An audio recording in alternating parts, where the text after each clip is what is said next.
Academy's finance tools help you replace manual processes with systematic workflows. This means less time on spreadsheets and email threads, more time on strategic work, and the ability to scale without proportionally increasing your finance team. In this video, we'll cover how to get set up in Academy, then how to manage your transactions day to day. Billing entities define the currency, tax treatment, and invoicing details for different parts of your operation. If you operate in multiple countries, you'll create separate billing entities.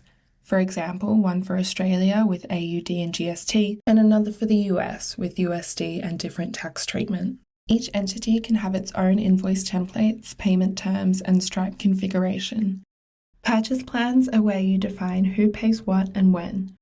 You might create a standard pricing plan for open enrollment programs, a discounted plan for alumni that verifies eligibility automatically, an early bird plan to help you capture those early enrollments, and corporate partner pricing for your B2B relationships. Purchase plans can be shared across multiple programs. When you update the price once, it changes everywhere that plan is used. Each plan connects to a billing entity, which determines currency and tax, and purchase terms, which determine what happens when customers withdraw or transfer. This structure gives you systematic pricing that scales without someone manually calculating what each customer should pay. Purchase terms define the rules for transfers, withdrawals, and substitutions. You might set up one set of terms for open enrollment programs, for example, free transfers until 14 days before the start, partial refunds depending on timing, full substitutions allowed. Then create stricter terms for executive education, such as no refunds, a $200 transfer fee, and no substitutions. These terms enforce automatically when customers request changes. Your team doesn't interpret policies case by case or calculate entitlements manually. The system does it based on timing and the terms attached to their purchase plan. You can allow overrides for special circumstances, with every override logged for audit. This prevents inconsistent policy application and reduces the decision-making burden on your team. The Sales by Program report shows which programs are generating income and meeting sales targets. The report shows gross and net sales, the purchase plans that have been used, and the discounts that have been applied. Each program is assigned to an organizational unit, a faculty, department, or division to support revenue recognition. When customers purchase, revenue automatically allocates to the department or faculty that owns the program. You and your course owners can see sales and revenue in real time. The refund inbox brings all refund requests into one place instead of scattered across email threads. You see the customer's original purchase, what they paid, what they're entitled to based on your purchase terms and timing, and any relevant context. You can also convert refunds to credits on hold if that's more appropriate, giving customers future purchasing power instead of sending money out. Every refund is logged with who requested it, who approved it, when, and why. This creates audit trails and ensures consistent policy application. Credits on hold are funds customers can use for future purchases. They might come from refunds you've converted to credits, program cancellations, overpayments, or from prepaid development funds for B2B partners. Customers can see their credit balance in their account and apply credits to new purchases without contacting you.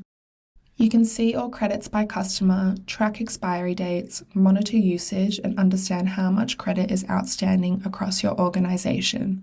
Credits reduce the number of refunds you process, keeping revenue in the business while giving customers flexibility for future purchases.